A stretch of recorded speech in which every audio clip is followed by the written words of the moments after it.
whenever you're going through something with your own body, like nobody else can go through it but yourself. So I have to make that decision for myself, and I can't allow other people's opinion to make me act in any other way than how I want to be acting.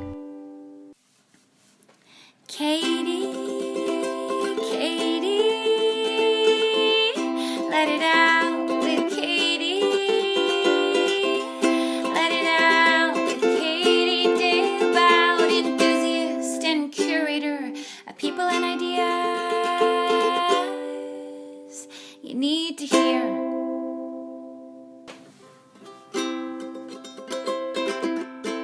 Hello everyone, welcome back to Let It Out with me, Katie Dalebout, and today on the podcast I have Lynn Chen of The Actor's Diet, and I'm going to get into that conversation so quickly. I'm sitting here with friend of the podcast, Abby Moore. You might remember her from last season. Say hi. Hi.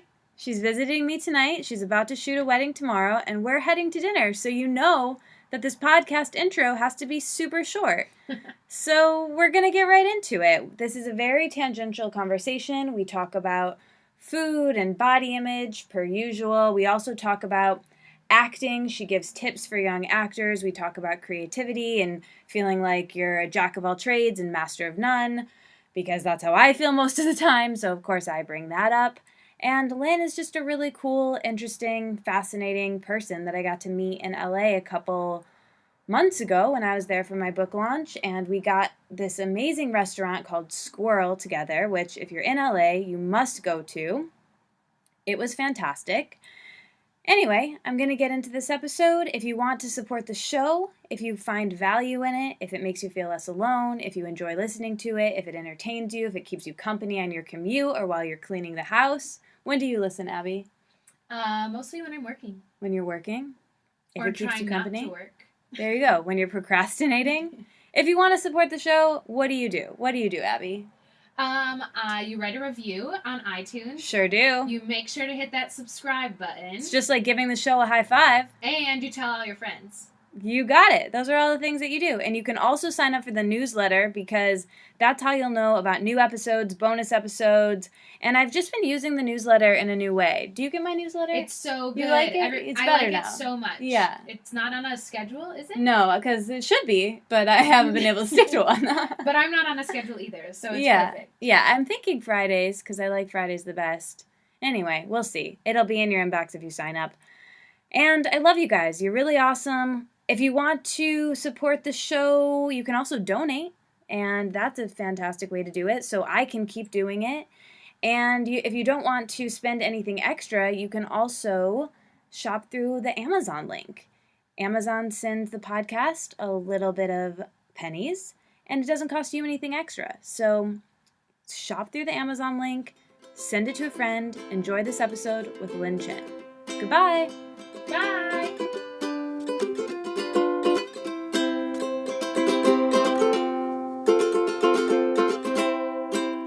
Welcome to Lynn Chen. She is an actress, a blogger, a video maker, a foodie, an advocate for eating disorder awareness, and just a really cool person. So shout out to Jessica Mernan, who connected us. And Yes. We were chatting before this. We had a great time meeting in person, which was so cool. And I just recently found out about your work through Jess, and I'm so glad that I did. And everyone who I've talked to since then has been like, "Oh my God, Lynn Chen, The Actor's Diet? I've been following that for years." And I was like, "Oh my God, where have I been? Like under a rock." So anyway, I'm so glad you're here on the podcast. Thank you for having me. That's so nice. I'm like, have chills. Aww. That's the sweetest thing ever. Best intro ever. Aw, good. Well, yeah, I mean every word. So gosh, I have copious notes that I've written down, things that I want to chat about, but we'll just kind of go all over the place. Let's start with, you were a child actor, and you basically like started performing in the womb, since your mom was a performer and an opera singer. So can we talk a little bit about that and what it was like to have a mom who was a professional performer, and, you know, your work as a performer when you were really young? Yeah. I mean, so my mom was a member of the Metropolitan Opera House Ladies Chorus, and she was sort of a trailblazer herself. I mean, this isn't official, but I'm pretty sure she was the first Asian American woman to do so. And so growing up at the Metropolitan Opera House was just this experience that, at the time I didn't know of it as anything else other than my reality. But Right. looking back at it, I see how special it was. I mean, I was growing up around very talented people. At the Met, value of the theatrical value is so high. Everything is the best when they have a velour, I mean not a velour, a velvet dress for people. It's an actual velvet dress that's actually heavy. And when they have jewels, they're actual jewels. And it's something like I remember when I was a kid and I used to sing with her on stage. There were times where, like in La Boheme, they gave us bagels. And I would walk around eating my bagels. Of course, even back then, I was obsessed with the food part of things. But yeah, it was just a really magical place to grow up, just constantly surrounded by music. And to this day, whenever I hear an orchestra warming up, and when I hear the concert master tuning everyone to the A, I get like this warm, fuzzy feeling inside. Hmm. Isn't it funny how music or smells do that for me too? And even food can be so nostalgic and like take you right back to a moment in time. Yeah, absolutely. I was just at my old summer camp this past week in Maine, and it's a music camp, and being immersed in those sounds, but also the specific smells of summer in Maine was just really, it brought me back. Like I had all these memories that I didn't even know that I had Yeah. buried within me. Feeling feelings. Yes, exactly. Yeah, that's an interesting childhood and such a fascinating place to grow up and just so cool and interesting. So then from there, did you know at a young age that you wanted to pursue acting and performing professionally? What were you like in high school and as you got a little bit older? Well, it was sort of like when I was growing up and doing the acting thing, it was something that made me special, but also something that made me different. Like I had to leave school a lot to go rehearse and miss a lot of parties and sleepovers and those sorts of things just because I was always performing. And at a certain point, I wanted to be quote unquote normal, and I asked to sort of be to let go of it a little bit, and my parents were fine with that. But the itch always came crawling back in the form of like the school play, or I wanted to do commercials, so I went in and did that. But when I went to college, I feel like my career for a really long time was always this like balance of like I really love acting. I really feel like it's something that comes to me naturally, but what else can I do in my life? And I feel like that's still something that holds true to me in my career, in that acting and performing, although I feel like I can't live without it, I never have wanted it to become my life. And when it has, it's been dangerous for me. Yeah, I feel like that's probably really, really healthy. And especially, with acting, because it's not like other performing in the sense of you have to audition and someone has to give you an opportunity to do your craft. You can't really, if you're a writer, you can write any time of day. No one has to give you permission to do it. I guess they do to publish it, sort of, but now we have the internet. And, well, I guess the internet has, like, broken a lot of those barriers for actors as well, because you can do that anytime. But you do still need, other people to collaborate with. It's not as individual.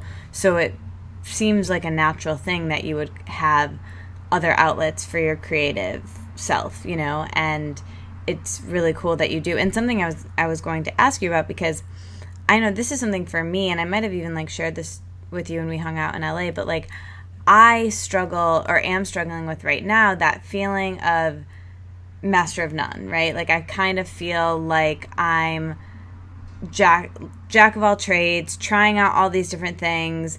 I'm sort of writing, I'm sort of podcasting, I'm sort of a lot of things, but like what am I doing really well? And what I'm doing okay at these things. However, if I really immerse myself in one of them, what could I do? Have you ever felt that way about having multiple different projects that you want to just like choose one and really focus in on that? Or I mean, I get looking at your life from an outsider, like you're killing it at all of them and in different ways. And so how do you manage that in yourself, or do you ever get that feeling that I'm describing? Hopefully some of that makes sense.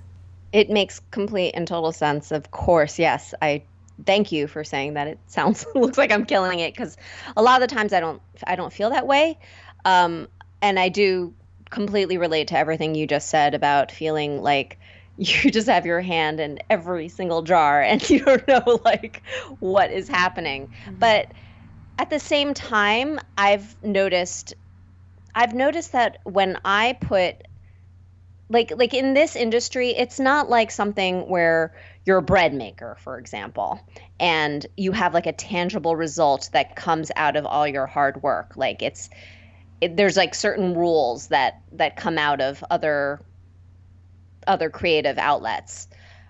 But I feel like when it comes to the arts and performing and writing and I don't know, now podcasting, all these other things, just the amount of work you put in does not necessarily mean that you're going to get the outcome you want. And it is a very frustrating reality. And I feel like because of that, I have had to learn to sort of what I call plant my garden and see what grows, because I just naturally don't have a green thumb. So this analogy works well for me. Mm-hmm. But for me, it's like I can't, just because I follow the rules doesn't mean that my garden's going to grow the way I want it to. So I just sort of have to cultivate and give attention to whatever is calling me at the time.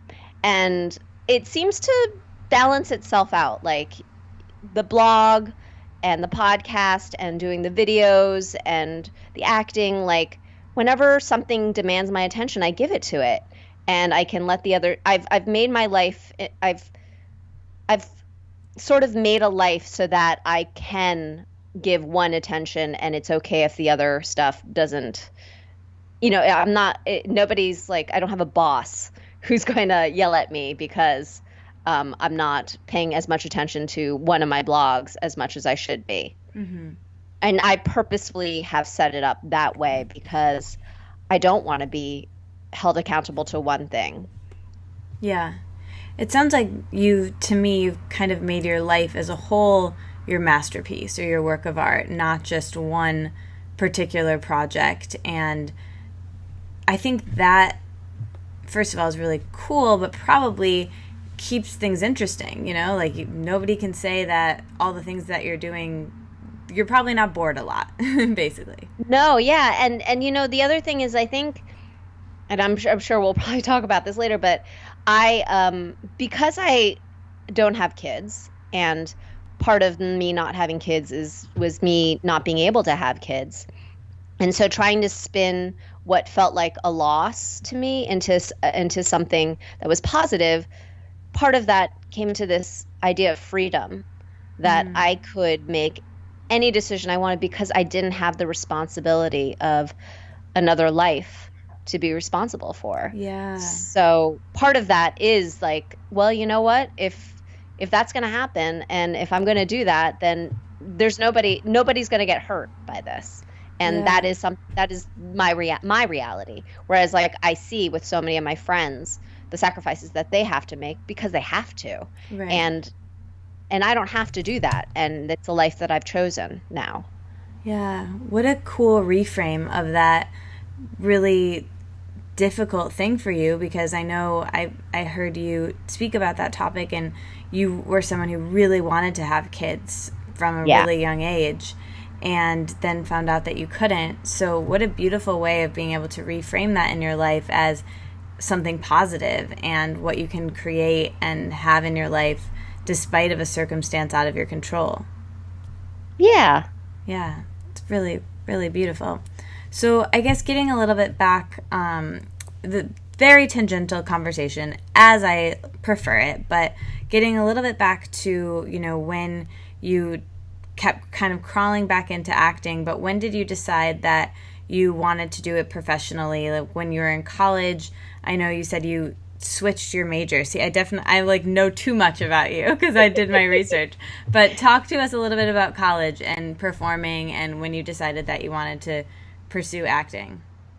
Well, in college, so when I graduated from high school, I was so sure that I was going to be an actor, and I had planned to major in drama in college. And surprisingly, I got to school, and the first drama class I took, I really hated it. I just did not like the academic lens put on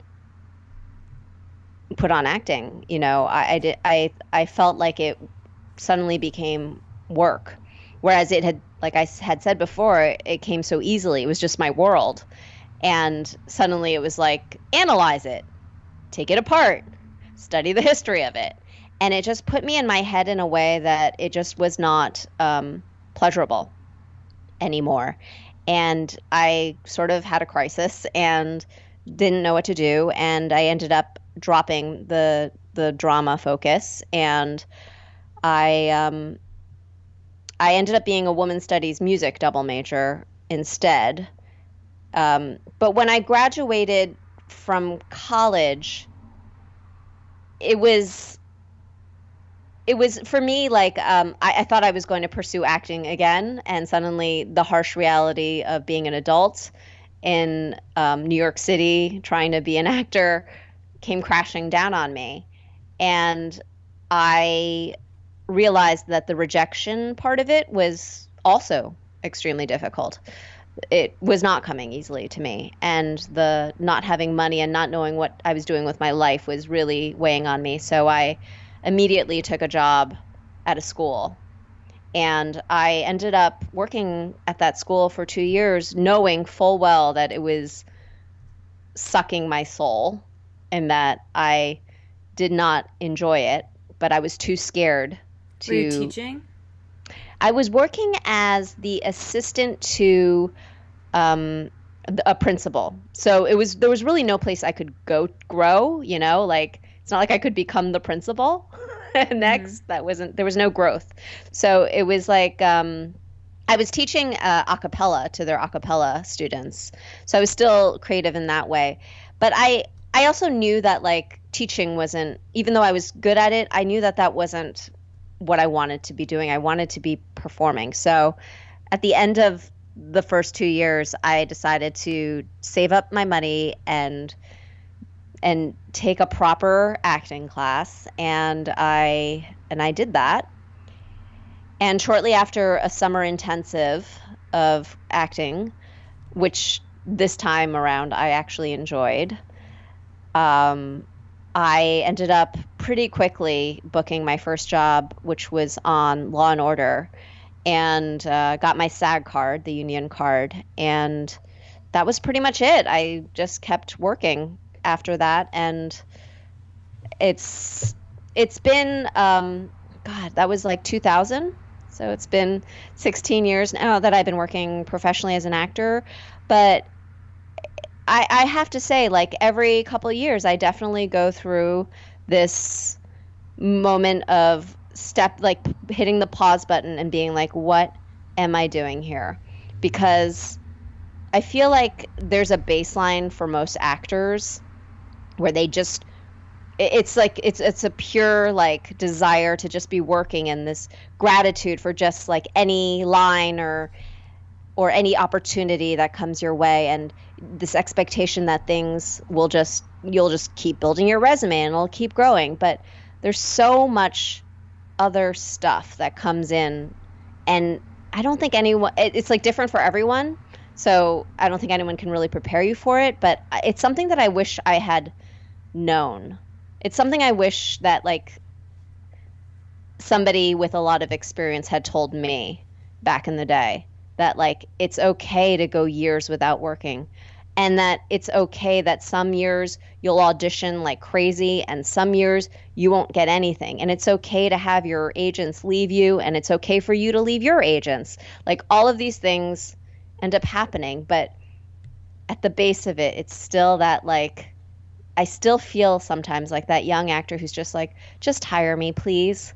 I just want to have the opportunity to work. But then there's just so much other crap that goes into it. And that's why I just feel like I have to have another outlet, because sitting in that like, please pick me, please, please, please, desperation is just not a good place to sit in for a long time.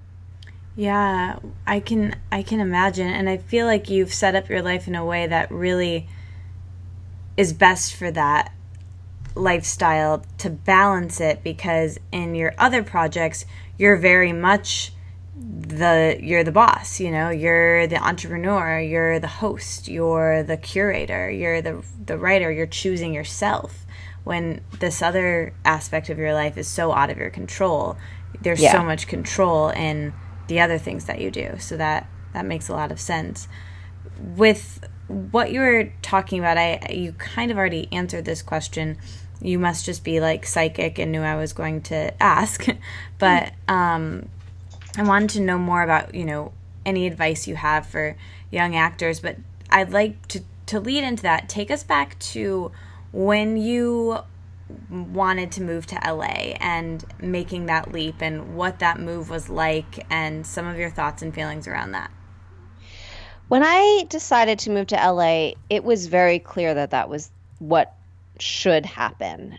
Career-wise, I had just finished my first movie that had done really well. It was a movie called Saving Face. It went to Sundance, it went to Toronto, and a whole bunch of other film festivals. And that was your first feature, correct? Yes. That's so cool. That's so amazing. It was really cool, and I had no idea at the time how special that was. Yeah. And so when I had finished it, and it had done really well theatrically, and still, like, to this day, I hear all the time from people who have seen the movie and know that it means so much to them. Yeah. After I finished that movie, I had gotten better representation, so better opportunities were coming my way, and I was being flown out to LA a lot to test for pilots for different networks. And so you were living in New York? I was living in New York, but I had been flown out, like one pilot season I had been flown out 2 times, and I was also testing 3. And everyone just sort of told me, actually my friend Daniel Day Kim, who's a very successful actor himself, he's from Lost and Hawaii Five-0, and he just finished playing the King in King and I on Broadway. Wow, very cool. And he told me, I remember, because I just met him because I was obsessed with Lost. So for the first time I was like meeting people who I was I was starstruck by, you know, and they were giving me advice. And he told me basically, he's like, Lynn, they're flying you out there. Just move out there, and they don't have to fly you, and you'll just book a show. The time has come. I already had done not only Law and Order, but all of the Law and Order spinoffs, and I had done a year on All My Children, which was in a soap opera. And in New York at the time, there wasn't many other TV shows that were filming out there, so sort of like I had done it. Mm-hmm. And everyone was like, just move out there. So my husband was really resistant. He had all these ideas about LA that he just was like, I don't want to go there. And, you know, at the time we were still thinking about having kids. So he was like, I don't want to raise a family out there. But here's what we'll do. We'll have a 5-year plan. And at the end of 5 years, if it's not going the way we want it to go, then we will move back to New York. So we moved out to LA, and immediately, I felt like I was in my element because of the weather, and I think I booked actually the first audition I went out on, which was for Numbers, but despite the sunny weather and despite the upward success, I was probably at my worst with my eating disorder. It was this combination of fear of success and just an inability to deal with stress in any way other than turning to food. So I was really struggling with binge eating, and in turn, that would affect my weight, which in turn would affect my confidence, which in turn would affect the way I was going into rooms, and also like any rejection I faced, I would turn to food. And in Saving Face, that movie I had talked about, I had played a ballet dancer, so I had lost a lot of weight for it. And when I naturally gained the weight back, I was getting criticized by it. Not by producers or directors or even my managers at the time, but by fans and family and friends. So to me, like, my personal life felt very unstable. And that was probably the beginning of 4 or 5 years of, I mean, in New York, I had also really struggled with my eating disorder as well. But in LA, I thought it was going to fix it when I had moved, and it didn't. It made it worse. Wow. So let's just go ahead and dive into that, since we're kind of in that vein. When I wanted to talk about this anyway, obviously it's a big part of my show and something I want to bring up in your stories. So fascinating. So with that, let's go back a little bit from there. Was body image and food something that you struggled with when you were a child? What was the food landscape like when you were growing up and then into high school and college? Just touch on that. And then I want to get to kind of the other side of the eating disorder and what you did to heal, and kind of bringing us up to the present now. So it's kind of a huge question, but we'll get through it together. We will. I think we will. We got this. I grew up a very skinny child, just very naturally skinny. And so I've actually been I'd been a binge eater my whole life. It just didn't show up in my body as a kid. So for me, being so skinny, and actually teased for being skinny and called like a skeleton, and always, the one, I don't know if you did the parachute thing in high school, in elementary school, where they put like someone in the middle of a parachute and lift you up. Anyway, They put the person who weighs the least in the middle, and every year it was me. And I was embarrassed by it. And so I would use food as a coping mechanism, but also as a way to show people, hey, look at me. I can eat actually a lot of food, and aren't you impressed by the amount of food I can eat? And it was also something where, being around my family, just any Asian family, it just revolves around food. I think any family does, not just Asian family, but there was this inability, and still is this inability, to talk about anything other than the food that's in front of you. There's no talking about movies or culture or how you're doing. It's all about the food. Yeah, and so I relate to that so much with the family stuff. Yeah. So that was what it was like growing up. And then when I went to college, and I had said I was a women's studies major, I had gained the freshman 15 or 20 or maybe even 30. And I was a women's studies major, and I learned about eating disorders. At the time, people weren't focused on binge eating. They were mainly focused on bulimia and anorexia. So when I was studying it, I remember thinking to myself, well, thank God I don't have those things. In fact, I have a very hearty appetite. I'm the opposite of anorexic. And when I would go home and my family would say to me, uh-oh, watch out, you're gaining weight, you're getting fat, I would fight back with, don't give me an eating disorder, and then, shovel food down my throat to spite them almost. I'll show you, you're not going to give me an eating disorder, not knowing full well that I was binge eating and overeating emotionally. And it wasn't really until when I had graduated from college, still struggling with food, but not really thinking of it as a struggle. Like for me, I look back at pictures of myself, and I remember at the time not ever looking at myself and being like, "You're fat." But I remember looking at myself and feeling uncomfortable in my body and miserable with my life. That was the time when I was working at the school because I wasn't happy with my life. So what did I do? I just like ate all the free food that they offered at the school, like double, triple portions. And then I'd go home and get stoned and eat more. It was not a productive or happy time in my life. And when I started acting, the weight just sort of naturally evened itself out. And it really was not an issue for me until I got cast in the soap opera, All My Children. And it was almost like this idea of what a soap opera actor had to be like. It was almost like I knew the stereotype that soap opera actors were very skinny. And I had a recurring role on it, which meant I would be in several episodes. And I felt this pressure to look like the other women on the show. I didn't want to like stand out in an obvious way. Yeah. So I went on my first diet then, and I really hated it. And that was sort of like the beginning of this cycle of binging and never over exercising because I hated exercising, but over dieting. Yeah. And it was when at the end of the soap opera is when I got Saving Face, and that's when things really, really took a turn.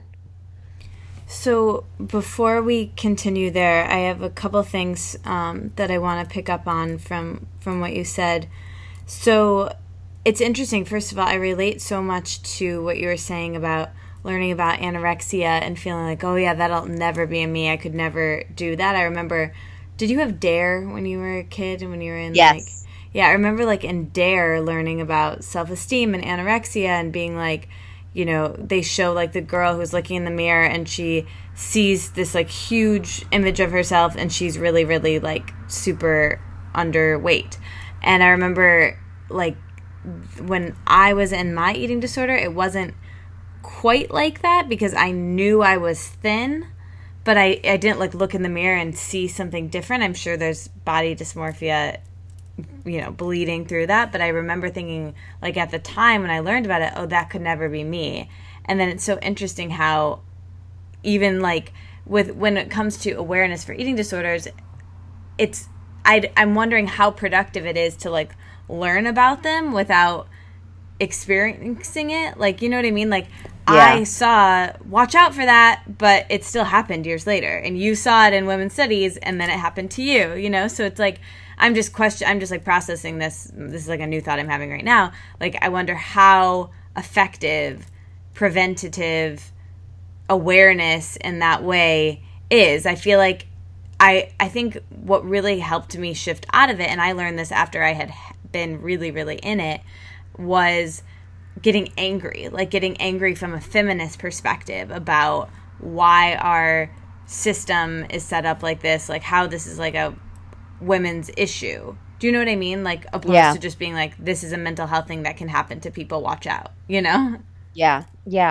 And, I remember specifically, like, I never was bulimic, but definitely, like, I tried to be almost. It was almost like I knew what the eating disorders were. And when I was so desperate to stop the binge eating, by, like, anorexia, I understood. Bulimia, I couldn't bring myself there. Yep. And I remember, like, sitting over a toilet, being like trying to get myself to throw up and not being able to, and just being like, what is this? Like, me too. I know about this because I studied it. Right. Yeah, it's kind of one of those things they say, crazy. Like with burglars, right? Like you don't want to teach them, talk about like crimes too much because then it gives people ideas. Right. But I did the same thing. It sounds like our brand of eating disorders were very similar in the way that like I was never an overexerciser because I just don't like exercising that much. And then I was never good at being bulimic, although I, A for effort there, but it just didn't stick. But, man, could I have the discipline to sit on my hands with food, and really be this disciplined dieter. So it's interesting that, it manifests in such different ways for different people. But and we can kind of like circle back to some of the family stuff I thought was really fascinating. But I guess let's shift now into so you said that after being on All My Children, and I totally relate to that sense too. And I think as an actor and in the industry, I think your industry, I mean, all of this must be so heightened because it is such a physical career. However, when you were saying that about wanting to not stand out and wanting to fit in with the people you were surrounding yourself with, in my life and in my work and the people that I surround myself with, I notice that same thing. And even not necessarily with colleagues or people you're working with friends, that I'll notice that, like, if I'm hanging out with a bunch of girls, women who are smaller than me, or my size, or smaller or bigger, it affects the way that I want to look and be perceived and how I feel about myself. And now, I've come to a point where I am aware of that, and I have like been shifting out of that. But I think it's really common, and I think it's really great that you shared that, because I think it's something that we should be aware of. Is that something Absolutely. that you've still, like, after that experience? Can you talk about that a little bit? Yeah, you were just saying that, and it just dawned on me that I don't think that way anymore. Like, that I don't. I remember comparing myself to everyone, not just actors, but like everyone, every woman or man or person, like just staring at their body and feeling like, how do they do it? How do they have a flat stomach? How do they fit into the same pants week after week and still eat hamburgers? Like, how is this possible? I just remember obsessing over it and feeling like every other actor must be going through this. Must be. And I have to say that in the last 7 or so years that I've been recovered, I just don't think that way. And I very rarely,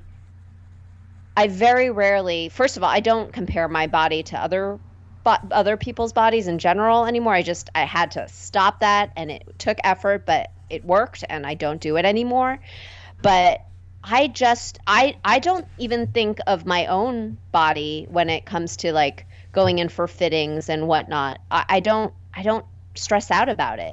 And now that I think that way, I feel like everyone feels that way. All other actors must feel this way too, which is why I talk to them so often on my podcast, because I want to know what's going on in their brains also. And very rarely do I find the stereotype of an actor who's like dieting all the time. Like, it's very rare.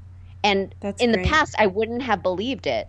But now that I'm one of those actors also, I don't see why it's not possible. Mm-hmm.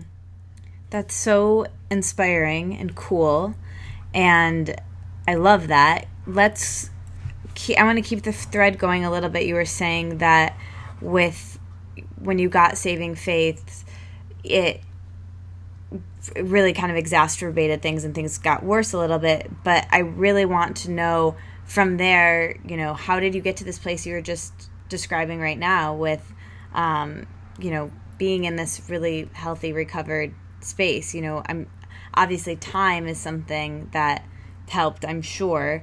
But what are some other things that happened from then until now? Well, I had been in therapy for a long time with 2 different eating disorder specialists. And, so many years were spent just like talking about everything revolving around food and my fear of food or my overindulgence of food. All my sessions revolved around food, and my whole life revolved around what I ate and how I felt about what I had just eaten. And I have to say that it wasn't until I was trying to get pregnant that things really shifted for me, because I didn't want to be one of those women who used pregnancy as an excuse to eat whatever I wanted and have like a free pass. I wanted to get myself there first. I didn't want to have like those issues, and I didn't want to resent my body for changing during pregnancy. So when I was trying to get pregnant, I was sort of like, okay, so if I'm going to stop binge eating, I need to like let things be. I need to stop thinking of foods as off limit. I have to like start allowing cookies into my pantry.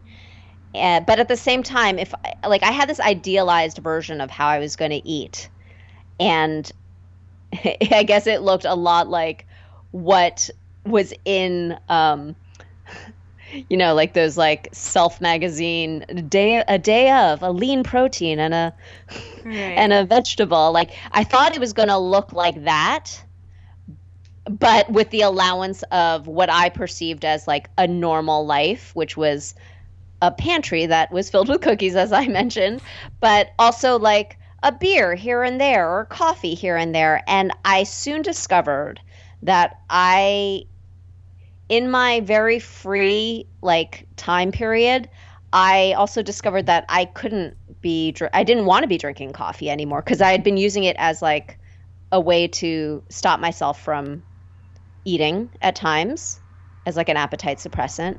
And I didn't naturally want alcohol anymore, because in my mind it was extra calories still. Like even though I wasn't dieting, there was still like a part of me that was like, we need to have some sort of rules here. So I basically cut out caffeine and alcohol, but everything else was off limits.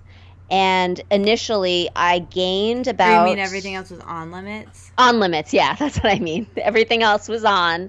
And I stocked my cupboards with everything I had ever wanted, things I used to like binge on all the time. Yes.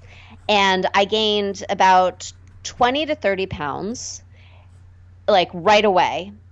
And it was the most difficult time of my life, because everyone knew I was trying to get pregnant, and everyone thought I was, because I had gained so much weight. So I was getting like emails from women who were like, I know your secret. And I was like, what? Secret? And how long ago was this? This was about 6 or 7 years ago. Okay. And for me, I had to consciously tell myself, listen, you are not any better, quote unquote better, at a size 0 than you are at a size 14. You are the same person. So no matter what, we're just going to accept whatever size you may be and just let your body go where it's going to go. Because you're probably going to get pregnant and it's going to go to other places. Mm-hmm. So let's just take the focus off of that. At the same time, I was also not, my manager at the time and my agent at the time both dropped me. And so instead of jumping right back into acting, which I knew I could have done, I decided to take the year off. And that's when I started blogging. Cool. So those things all together, I think, really helped me form this new relationship with food.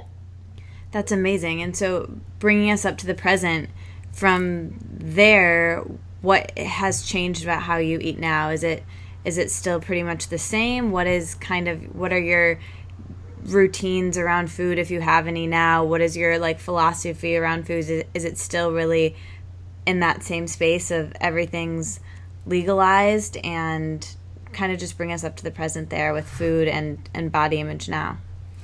Everything is legalized, but I have to say I'm still pretty regimented, just because my food diet is different now because I'm actually eating on camera for a living. So because of that, it's changed my relationship to food in that it doesn't really excite me in the same way it did before. Food has now become work for me. So when I know that the video that I'm going to do is most likely not going to involve kale or lean protein. It's going to usually involve lots of sugar and butter and things that do excite me, but I know how they feel in my body, and therefore I don't really want to be eating it all the time. So when I do have a food shoot, I sort of plan around it. It's almost like Thanksgiving for me, in that like I know there's going to be very heavy foods and a lot of it, and I want to be able to, in that moment when we're filming, enjoy it for what it is. Like, and I really can't get there unless I've been sort of balancing it out by going the other, not, I wouldn't even say I'm going the other direction, but like I'm very mindful now of like a spoonful here. Everything is in moderation in a way that it wasn't quite before, because I'm not in control when I'm shooting something.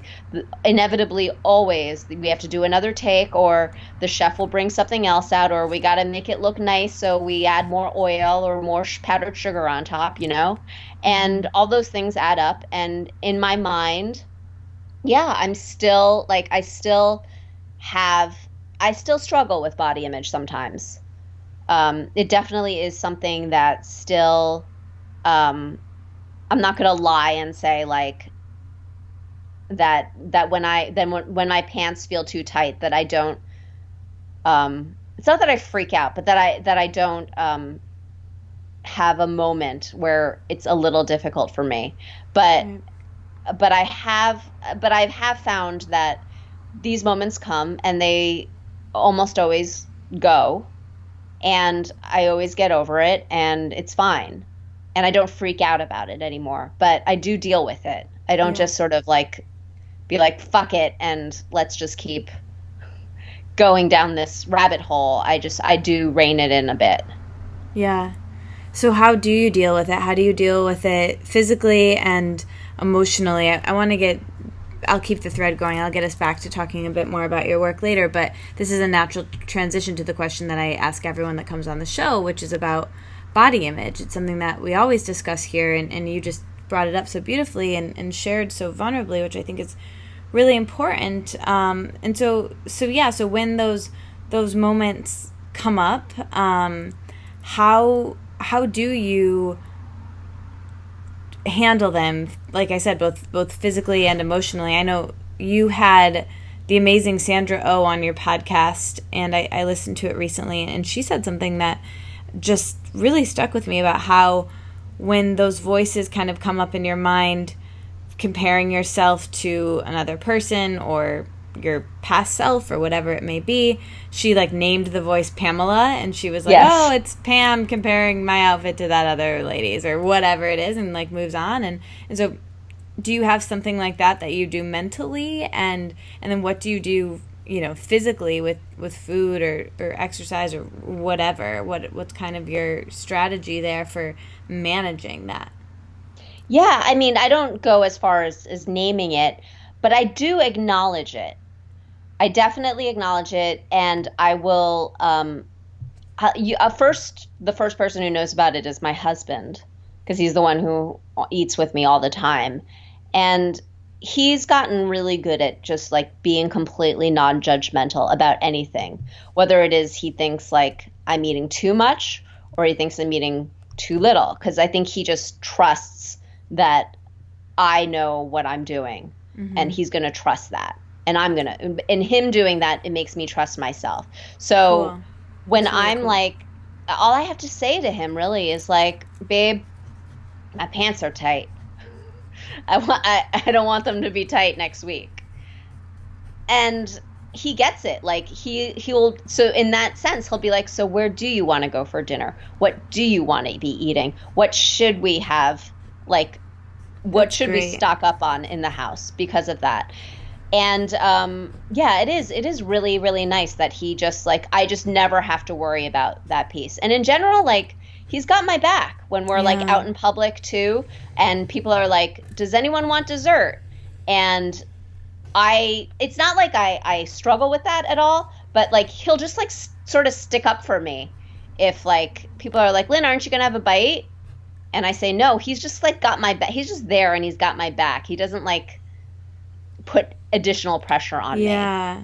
Either way. Yeah. Wow. Or he doesn't give me like a look if I like end up taking a spoonful or Right. eat the entire thing also.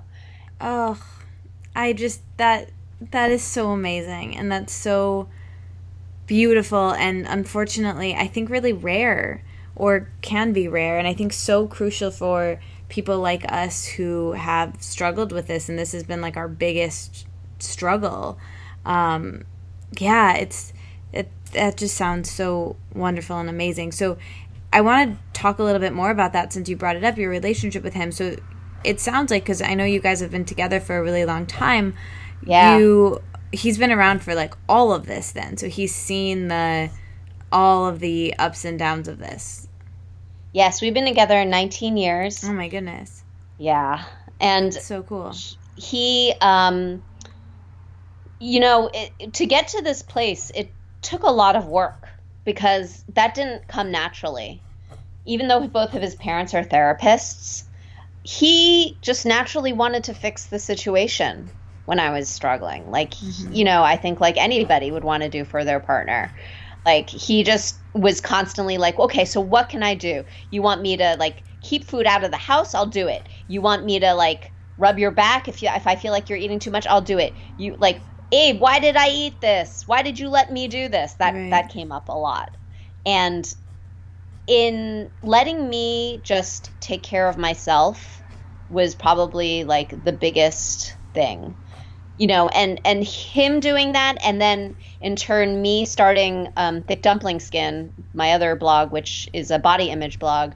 In starting that, it changed my relationship with my parents as well, and my whole family, in that they just sort of leave me alone now. They don't leave each other alone. That said, like the conversation is still going on. Oh, eat this. Oh, you're not eating enough. Oh, you gained some weight. Oh, you lost too much weight. Like that still comes up around everyone else, but nobody does it to me anymore because they know better. And I'm so grateful for that. Yeah. But I still feel like, with the language that still exists around it, I know like the society we live in, I know it's not going to go away. So I'm just glad that I've created a space that I feel comfortable with, and that I feel strong enough to say to complete strangers, like, no, which was always so difficult for me in the past. Yeah. Yeah, it's really interesting. All of this I relate to so much, and it's just such a great conversation and thing to talk about. I think, with the family stuff, I've kind of, just hearing you, I was thinking about my own relationship, and I've done the same thing a bit where, like you said, they still do it to each other, but they know, since I, am like emoting about my stuff all over the internet, they kind of know to just like, okay, I think she's okay. We're gonna leave her alone. And because of my eating disorder, and because of me like making these choices to really differentiate myself from my family through food and what I chose to eat, I think it allows me to come back to those family dinners and family, time in a very new way. That's a very not necessarily controlled, but it's my choice. It's me in the driver's seat, instead of me just like completely dictating my plate in this like really malleable way of like, whatever you're gonna put on it, I'm gonna do it. However much you tell me to eat, I'm gonna do it. And I watch them do that with each other, but like I've removed myself from that conversation in this way that at the time was more leaning a little bit too restrictive and not healthy, but now I think is healthy, and I think is my way of, taking care of myself. And I just think you articulated that so beautifully, and it's great that you have that non-judgment of your plate and of your body with your partner. And I just think that speaks to the strength of your relationship and how great you guys are communicating with each other. So it's just, thank you for sharing all that. It's really cool. Thank you. Yeah. So I guess with that, there's so many ways, so many things I want to talk about. Oh my gosh, the time is flying by. But I want to talk more about your work. I really want to talk about thick dumpling skin because I think it's fascinating and really cool and really awesome and really great to listen to the podcast. But I first want to talk a little bit about the actor's diet because that came first. So you were saying, at the time, that year you had off when you were really struggling, you decided to start the actor's diet. Do you remember when the idea came to you? Can you take us back to that and what it was like to start that and just kind of what that experience was like for you and what it's grown into becoming now? Yeah, I mean, the actor's diet started because I had been reading other food blogs at the time. My favorite one, and still to this day, was Kath Eats Real Food. And Kath showed everything she ate in a day, every single day, and including portion sizes. And for me, as somebody who had been binge eating and didn't know how much would satiate me, I was using that sort of as a guide to help me sort of get my body back in tune with itself. So I knew that her blog was so helpful for me, and I figured, well, why don't I start a blog too during this year off and see if it maybe will help others. It was also kind of like a social experiment to see, if somebody who is an actor who makes their living off of the way they look, if they can not care about the way they look, then can't we all? I mean, that was my hope. My hope was that the answer was yes. We can all not care about this. And I did it with my friend Christy Myers, who is still a holistic nutritional counselor. And both she and I were just sort of sharing our daily diet at the time, and was a great way to just, collaborate with her on something and talk to her every day. And pretty quickly it became apparent that I was obsessed with this format, and she was like, this is work and I don't really feel like doing it. So after the first year, she was like, see you later. But I wanted to stay with it. And I also knew that at the time that I wanted to explore other actors' diets just because I wanted to pick their brain sort of and see what was going on. But it felt like it was it was difficult to get in touch with other actors and have them open up about it. So I just went whole hog on myself and shared everything. I used to post twice a day, everything I ate and how much of it I was eating. And it really, really helped me forge this new relationship with food and be excited about it and be obsessed with it, but in a way that I felt was controlled. And that way it also held me accountable in that, if you saw that I was going someplace where I'd be eating a lot of quote unquote heavier foods, you'd see the next day that it was balanced out with lighter foods. And for me, it was a way to show my family, who never really asks about how I'm doing, that I'm okay, that they didn't need to worry about me. So I did that for a while, and it was really for me, it was a real community, and it was a real outlet and a great way to stay creative and be in touch with people.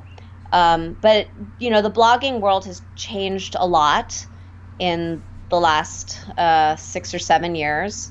And, the audience has changed, and it's shifted a lot more to social media on Instagram and Twitter and whatnot. And so I mainly do the blog because it's something I built, but it's changed for me. It's definitely changed how I access it. And, that's part of it is because the audience reach, I feel like, is not the same as it used to be, but also just because as with anything, you get bored with it, and I find that creating videos now is something that does excite me. You're so And good at video. thank you so much. You're so amazing. Your vlogs are, I really love it.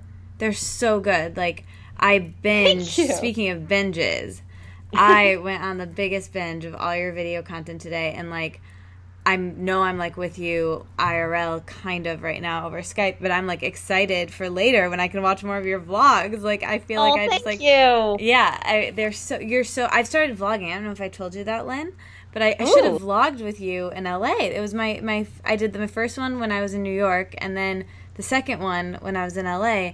But I think I was like meeting you for the first time, so I was like nervous to like take out my vlogging camera too much. But next time we hang out, we can like We're totally vlogging. vlog. Yeah, we Snapchatted. I remember that. I think that is maybe in the LA vlog. Anyway, I'll send it to you. But I was just thinking that you are so good at like remembering to vlog, and like the way you like get out your camera, and then you're so good at it. So, and the way you speak to the camera is so good. But it's really cool to hear about the inception of the Actor's Diet and how it kind of started as this, essentially a social food journal where you were accountable for sharing your food journal.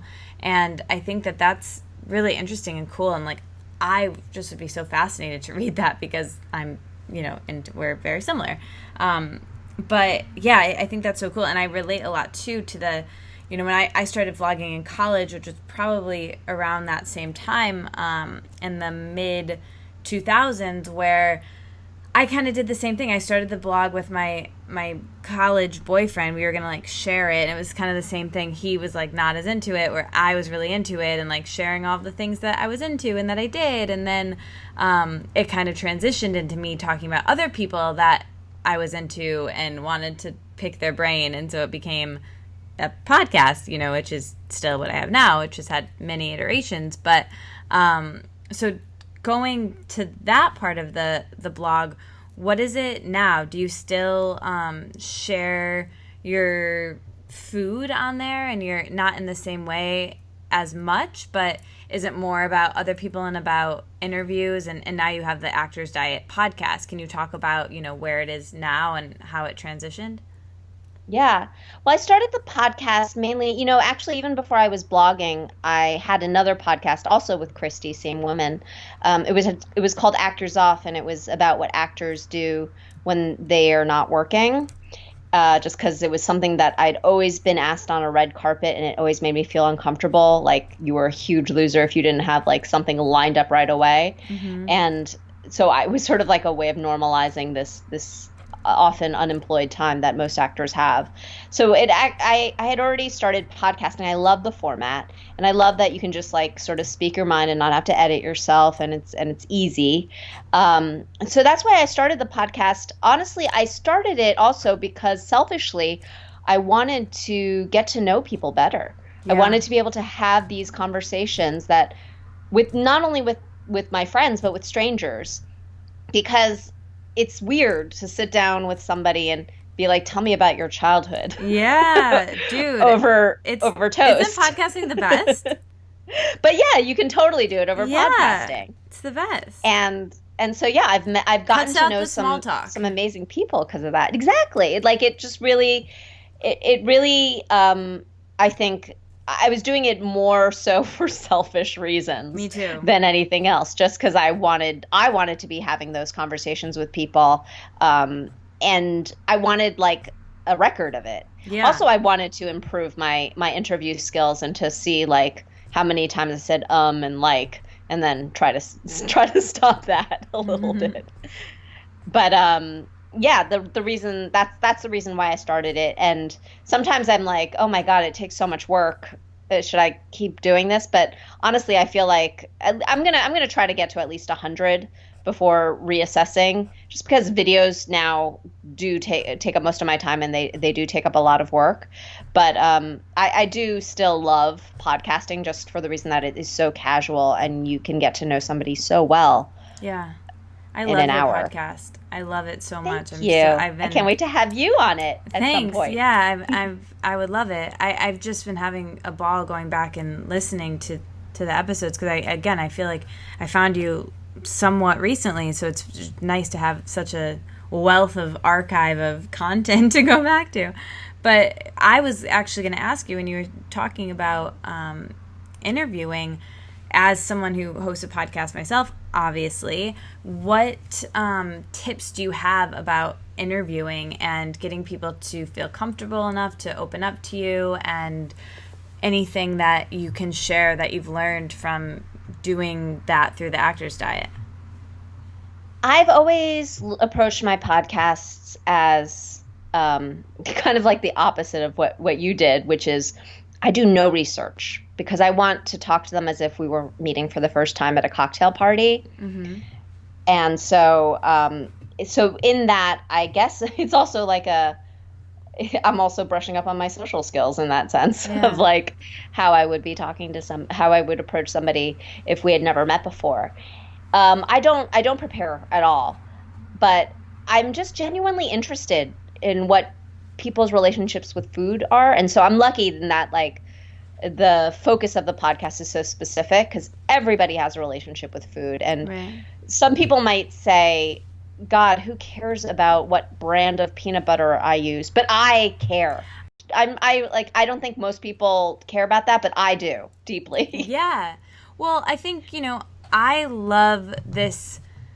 I mean, I could bring myself to tears about how much I love podcasting. I've met so many cool people that I've interviewed, that I've gotten to know through, listeners. But the big thing is that I honestly think it just scratches an itch for me, because I'm such a curious person.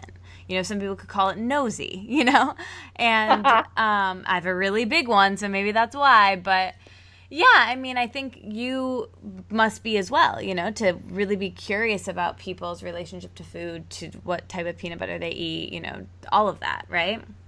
Yeah, because food was my friend for so long. I feel like I know it so well, and I have such a deep relationship that I'm curious what other people's relationships with those same foods are. Yeah. Because it's always different. And if it's the similar, I'm just sort of like, whoa, that's amazing. Yeah. It's so fascinating. I think that's so fascinating too. Maybe that's why I find talking about food and talking about people's relationships to food so fascinating, is because of that same thing that we both share with that. So interesting. Do you have a favorite interview that you've done on the podcast? I really loved interviewing Abe's dad, cool. my husband's father. His name is David Greenwald, because he is one of the people who really sort of changed my relationship with food. When I started dating Abe, I was like opened up to like this other family and their whole way of food. And their way of eating is completely different from my way of eating. Like, I grew up in a Chinese American family. He grew up in a Jewish American family. So I went from like, dumplings to delis. Mm-hmm. And he loves road food and really appreciates it. And I feel like so many of our vacations revolved around food. And, it was really great to talk to him, because he's somebody who I feel very like our taste in food is very similar. And he watched me sort of struggle with it. And as I said, his parents were both therapists. So like they were really great about being a support system for me when I was really, really struggling with it. And I just love that, like, he will indulge my need to indulge if I want to. But if I don't, he, like, just like Abe, will, like, not make it a big deal. That's so great. I mean, he used to be somebody who, like, when I went to, like, a deli, he'd be like, I'm sorry, you can't have a turkey sandwich. No, I'm not going to allow that. You're getting pastrami on rye with, mayonnaise or mustard or whatever. He used to be that way. But, after everything that has happened, he lets it be. And do you want to bite, Lynn? No? Okay.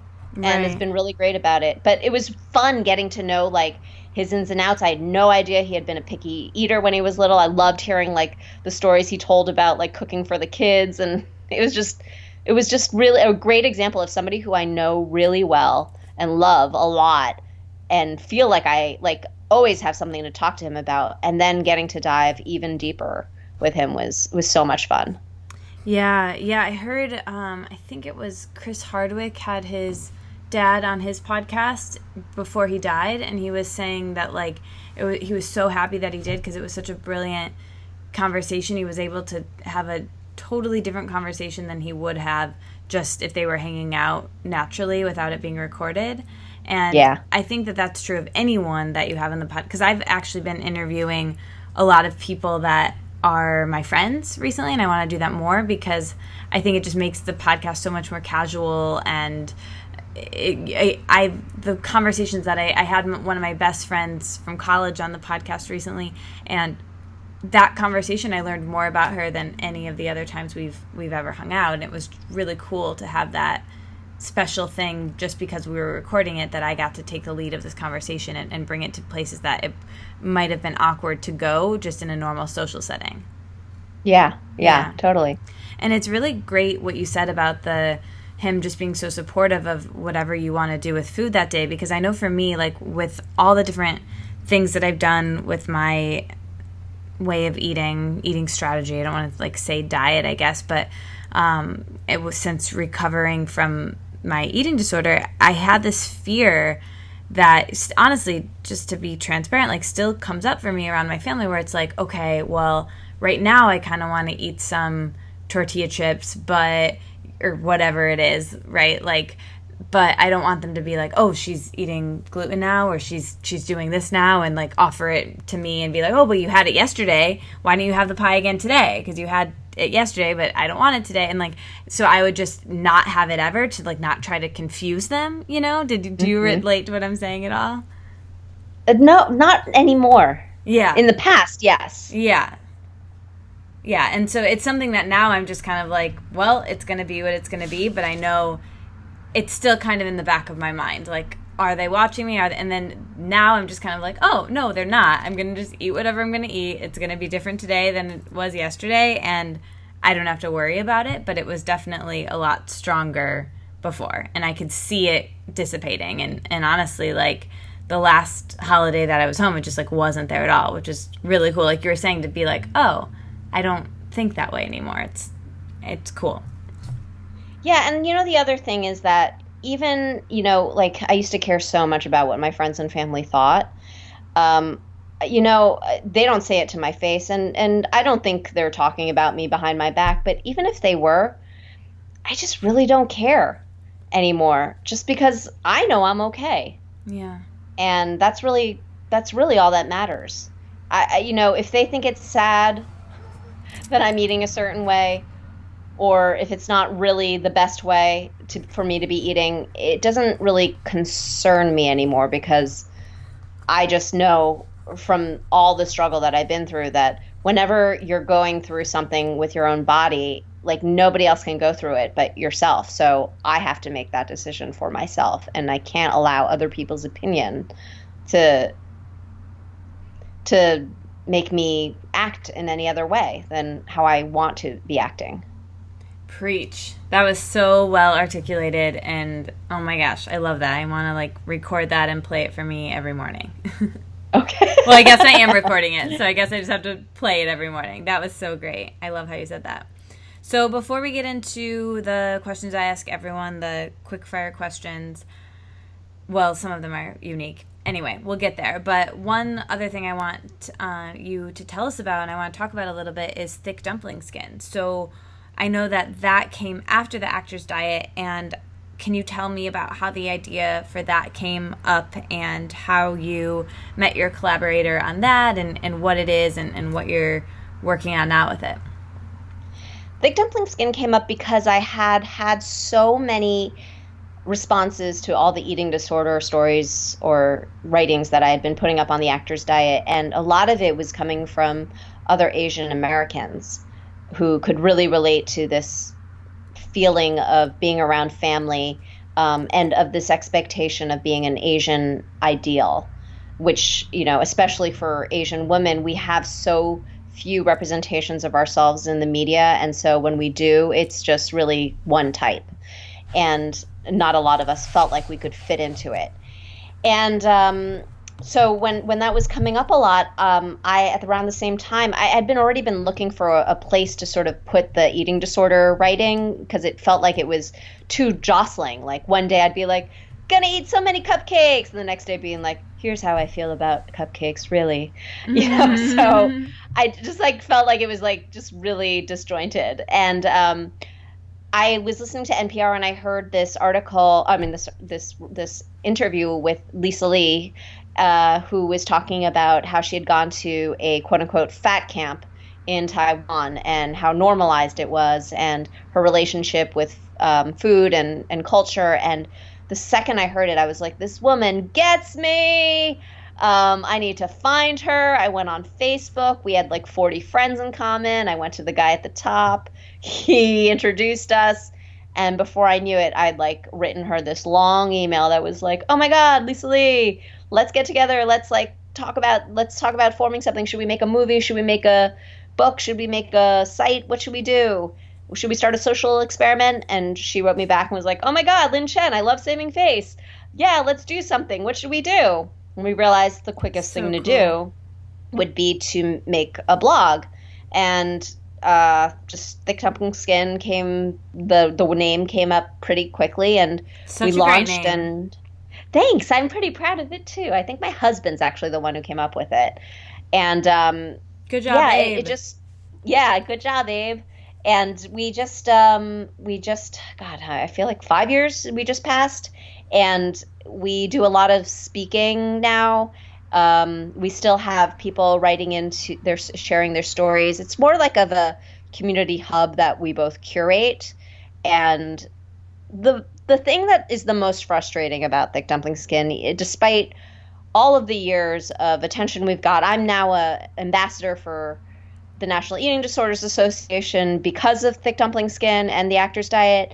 And, when we started it, there was nothing in terms of Asian Americans and eating disorders. And I had been hoping that we would open up this portal to this world that would shed light on the fact that there are Asian Americans with eating disorders and that we specifically need help. There really hasn't been anything other than us. Mm-hmm. And there really haven't been studies, and there really haven't been resources.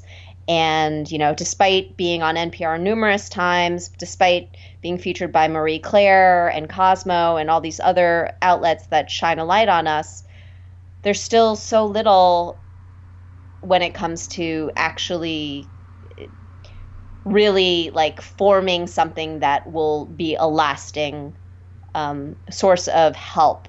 I know that our existence helps people, but I want an actual resource. Mm-hmm. And that I don't know how to make that happen, to be honest. We're running on our very little free time now. It's difficult. We don't. It's just me and Lisa basically. So it's something that I don't know. I wish there was. We've tried to partner with other organizations in the past, but it's been very difficult. And I mean, I would love to try to place Thick Dumpling Skin eventually in the hands of somebody very capable of an organization that will leave it in a place where it can grow. Because I honestly don't think that Lisa or I are the people to do that, just because our expertise doesn't lie in that. Especially because neither of us are doctors or eating disorder specialists. But I don't know. In the meantime, we don't let it go just because we're there. Yeah. And we're the only ones there. And we can't seem to, we don't feel comfortable letting it die with us. Yeah. Yeah. It's so important, the work that you guys are doing. It helps so many And we people. know it is. We know that it's important. I just wish that we could find something tangible to really help people. Right. Well, if anyone's listening, you heard it here. Yes. But I'm confident that you guys are going to guide it into, the best place it needs to be. So I'm just grateful that you're doing the work that you're doing. So, all right, this has been a great conversation, a heavy conversation, a tangential conversation, but I want to talk about kind of some more fun things and get to know you a little bit more. So this is my favorite question to ask everyone because I'm so nosy, basically. So what are your morning routines? What are some of the first few things you do when you wake up in the morning, and how does that affect how the rest of your day goes? Okay, immediately I grab my phone, which I know you're not supposed to do. But it's what I do. I grab my phone and like actually this morning even I woke up at 5:45 because I'm still on East Coast time a little bit because I was just in Maine. And I grabbed my phone and I was like, this will wake me up. And I like sleepily went through my different social media accounts. Then I take my dog for a walk into the area called Larchmont Village. And we usually pick up a coffee for my husband and say hello to Henry, the newsstand man, who gives Julius a biscuit. And then we get home and I have breakfast, which almost always is either half a melon that I eat. I just scoop out like the seeds in the middle and eat it like a bowl, or yogurt with fruit, or oatmeal. Those are like the three things that I almost always eat. I heard you say something to Jess Fernan about your oatmeal. That was so cool. How you put a scoop of ice cream in it, or you were doing that at one point? Yes. It's so cool. Delicious. Everyone should do it. I know it sounds weird, but actually it's like cobbler. Yeah, it's like totally. A mushy cobbler. It would be like a fun brunch thing to like have people over and make like oatmeal boils with a scoop of coconut ice cream or whatever ice cream. Yeah, it'd be fun. Yeah, I used like a maple one at the time, and I remember you went saying that. Like perfect. And I just bought in my freezer right now is Jenny's Ice Creams makes a chocolate. No, it was a salted peanut butter with chocolate like shavings inside. It's my dream flavor. That would taste so good in oatmeal because I love peanut butter and oatmeal. Peanut butter and chocolate and oatmeal is my jam. I mean, peanut butter in anything is really all I have to say. Very true. So I interrupted. Then I get on my computer. I was continuing with my morning routine. Perfect. I get on my computer and I do like whatever. I finish up whatever like blog post or video or whatever I need to post. I usually have, like every week I usually have like at least 1 or 2 or 3 auditions. Like yesterday I had 3 in a day. So if that ends up happening, then like I just sort of do that. And if I have an audition that's like a theatrical audition where I have to actually prep, everything kind of goes out the window. What would happen would be I'd wake up in the morning and immediately grab my sides, which are my like lines to memorize, and just like be like, see ya. And I would not, like my husband would go walk my dog and I would go off on my own and be like, had my head buried into the script, and we're doing the work for that until the audition. That's sort of what happens. Like everything goes out the window whenever an acting job or whatever comes up. And then, especially if I'm on set for something, then the routine is completely different. But on a typical morning, that's what happens. Cool. Very cool. I know when we hung out, you were auditioning for something and you had to be like a tour guide or something. It was like a volcanic. Oh yeah, that's right. Tour guide. Wait, did I wanted to tell you afterwards that I was I had a call. Either I had a callback or I was on a veil for it. Something big had happened after that, and I was like, really? I should tell her. She's like my good luck charm. I didn't end up booking it. Oh, I think yay! I would have that. But darn, I want to be your good luck charm, so we can. It forces you to have to hang out with me more. Yeah. That's amazing. So, okay, what about the evening routines, the last few things you do at the end of the day, and how you kind of wind down? What are the last few things you do before bed? Again, my phone is by my side, but we're all addicts. We're addicts to the phone. We're all addicts. It's fine. I still sleep pretty well, I must say. Until I stop being able to sleep, the phone's still going to be by my side. Same. My husband and I have been reading from Padma Lakshmi's memoir to each other lately, and it's been a while now because that you guys are reading. That's like really cool. Go on. Yeah, he bought it because, she had struggles with food also, and she has a career in food as well. And it was, a lot of it had to do with like this, she was a model. So she. Wait, what is the memoir? Sorry, I didn't hear it. It's Padma Lakshmi, who is the host of Top. Yeah. Cool. She's so cool. She is so cool. And so it's a lot of, we're like only halfway through, because what happens is that one of us will read to the other, and then like 3 pages in we'll be like, you asleep? You asleep? You asleep? Aww. And then then we go to sleep. But, every night before I go to sleep, I try to think, as I'm falling asleep, I try to think of what I'm grateful for that day. But lately it's just been like, I list off 2 things, which are my husband, my dog, and then I'm asleep. I don't even like go past that because I'm already in bed. It's so sweet. I love that I didn't even like hear what book you said because I was so loving the idea that you guys were like reading aloud to each other. That's like my favorite thing ever. I mean, I have Audible for that, but it would really be great if like I had a boyfriend do it too. That's so cool. So how do you deal with stress? Do you meditate? Do you still go to therapy? What are some of your self-care routines? I get a massage once a month at least. Although my last massage that I had, it had been a while since I had gotten Saw that one. in your vlog. I'm such a stalker. But I love getting a massage. It's like something I look forward to every single month that I just do for myself as sort of self-care. I take a walk every day, as I said. And usually like when I'm like really stressed, sometimes I'll take 2 walks. I love going to the movies. It's like probably my favorite thing in the world to do is going to the ArcLight movie theater, which is near me. It's the nicest theater in the world. I could see anything there and be happy. Let's go to a movie when I come. And a walk. And massages. It sounds like amazing. And massages. And squirrel. I've never, ever, ever gotten ice cream and not felt better afterwards. Never. Yeah, those are and I journal, which I know you know.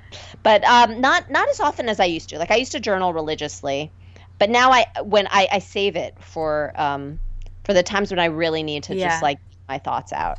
I call that SOS journaling. So there's like preventative journaling, and then there's like people who, and I'm like you, who wait until we're like pregnant with an experience or an emotion that we need to like process and then write about that. Yes. Yeah. That's so cool. I was going to ask about journaling, so that's really cool.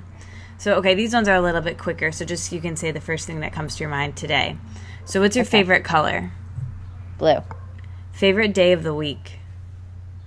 Friday. Favorite hour of the day? 3. Best part of your day today so far? Talking to you. Aww. Truth. It's amazing. What is the best thing you've eaten in the last week? That chocolate, the peanut butter thing. Oh, from Jenny's. that ice cream, yeah. Did you know my friend told me on, what was that?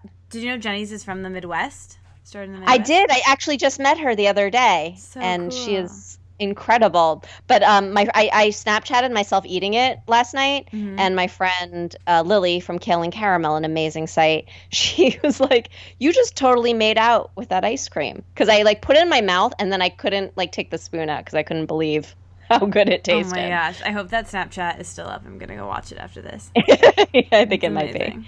What's your? Well, I guess you can't say the Jenny's ice cream. What's your favorite food right now and of all time, other than the Jenny's ice cream? God, I do love ice cream, but I probably have to say this Chinese thing called zongzi, which is like a sticky glutinous rice that they wrap in leaves, and it like is usually filled with pork or something sweet, so you can have it salty or sweet. It's like rice that's like packed with flavor. It makes me so happy whenever I eat it. Whenever I see it, I get so excited. That sounds delicious. You spell it Zongzi if anyone wants to look it up. Oh, yum. Cool. I do. If you had a daily uniform, what would it be and why? Oh my God, it's still my daily uniform. I feel like I've been wearing the same uniform since I was like 12 years old. It's a navy blue hoodie, and I've had different iterations of it over the years. The one I have right now is like probably a Juicy Couture one that was like left over from like a sweatsuit set. Juicy Couture sets. Oh my it's gosh, like those that sets. navy blue hoodie with a white t-shirt underneath and blue jeans. Cool. So that sounds like so comfortable but cute. So you're having a dinner party and you can invite 5 people. Who do you invite? What do you cook / pick up, make, whatever? And what do you hope someone turns at the table and asks you about? And what do you hope no one asks you about that you just don't feel like talking about at your party? Oh boy. Okay. I might have to ask. Yeah, I'll walk you through it. Again. Okay. Oprah, Nigella Lawson, Barack Obama, and Michelle. And then I guess my husband. Cool. So he could be Sounds there. like a great group. I think What so. are you guys eating? We are eating 粽子, Yes.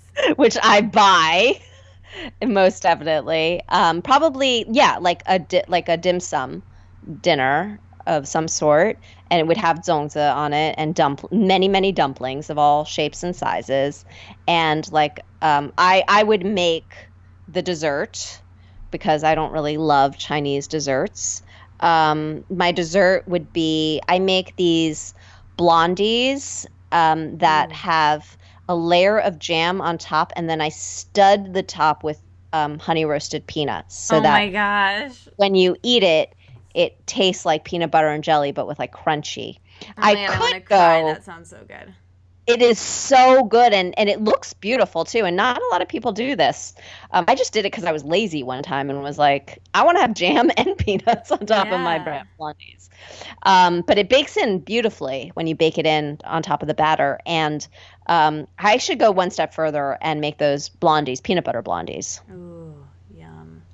You What are the other literally questions can't go wrong with peanut butter.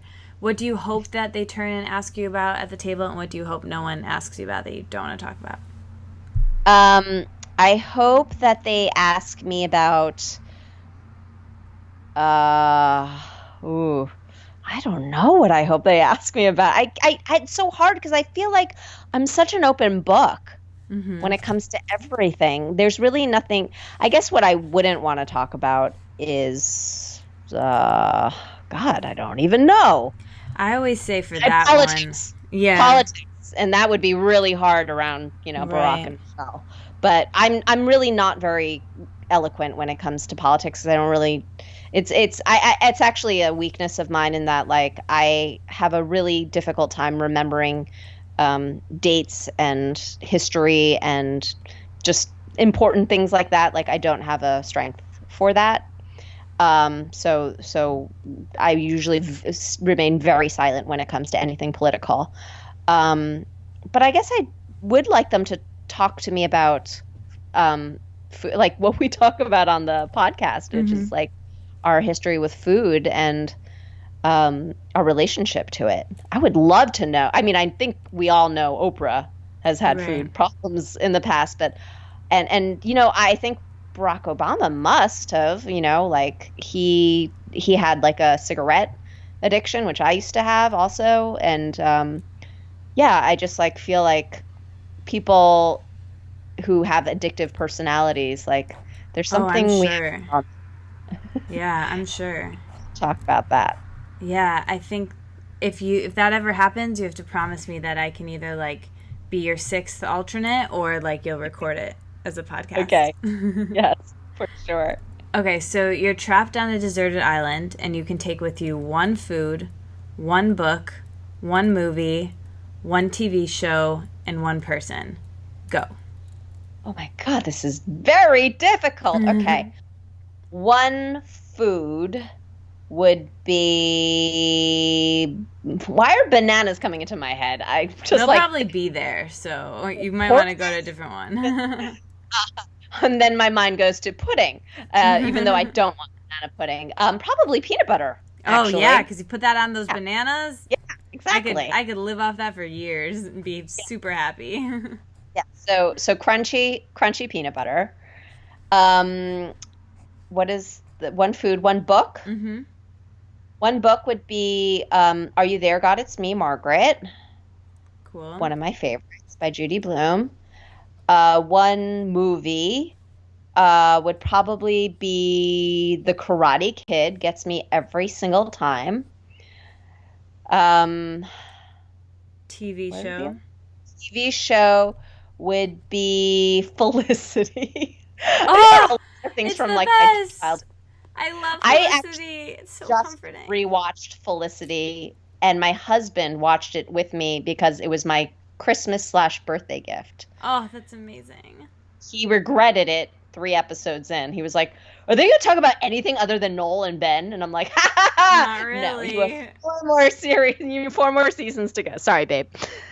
Oh my gosh. That's so funny. I just watched it like 2 years ago, and I think I'm like due to rewatch now.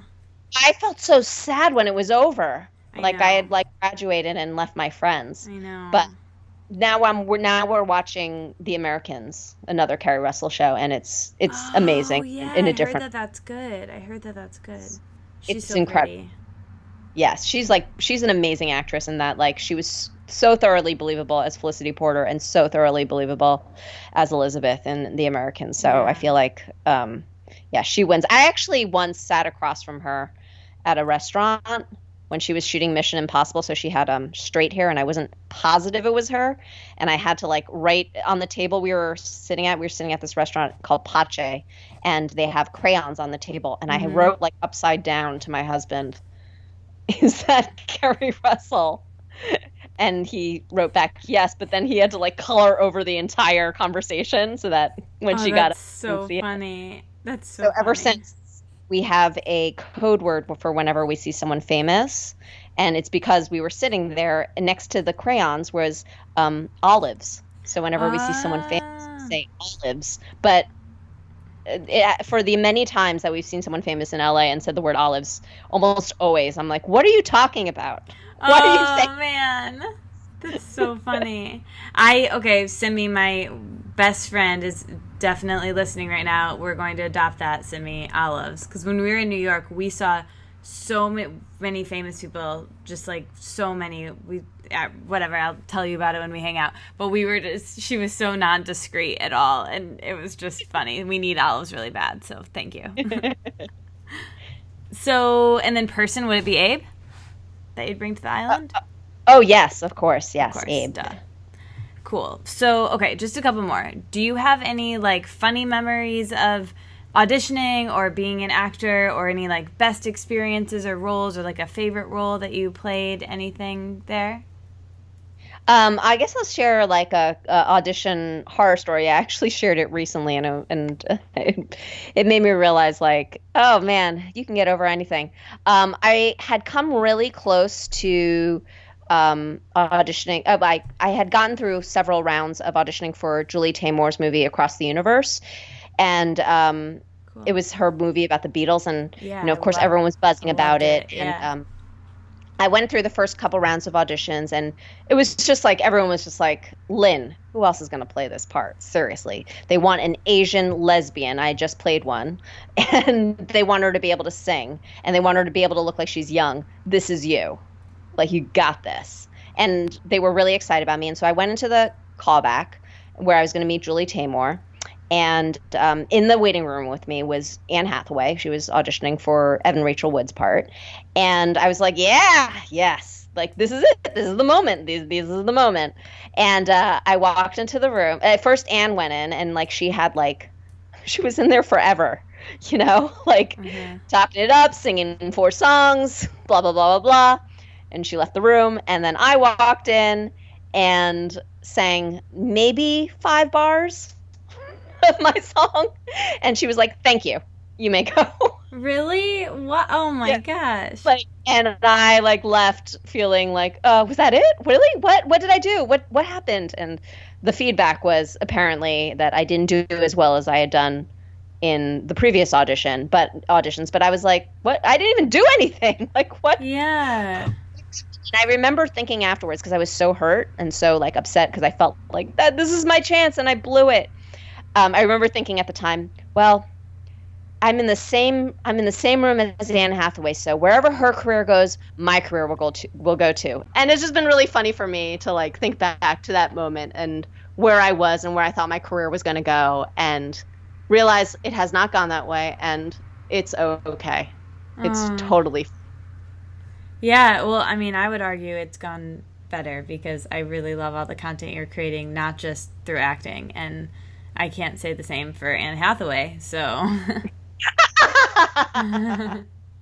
I mean, what's she spending her time on other than acting? Like, I don't see her with any cool blogs or cool podcasts. Like, she needs to get it together. To me, you're like doing laps around her. So anyway, gosh, so many more things I want to ask you, but we're like way over the time, and I don't want to keep you any longer, so I'm going to just like hold the rest of my questions because I want to hang out again and I want to talk to you again. So the last thing is just for you to, it's like rapid fire of recommending stuff. So is there like a song you've been listening to recently, this, you know, in the last couple of months that's, you know, in your head that you want to recommend? You kind of already recommended a book. Is there another podcast you'd like to recommend, a movie, any kind of category? You can give a couple. Just throw out anything that you want to recommend to people.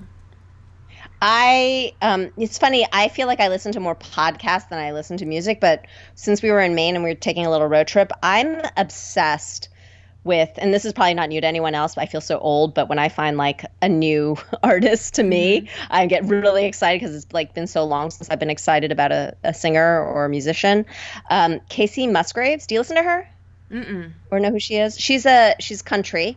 I'm sure I would if I like heard a song, maybe.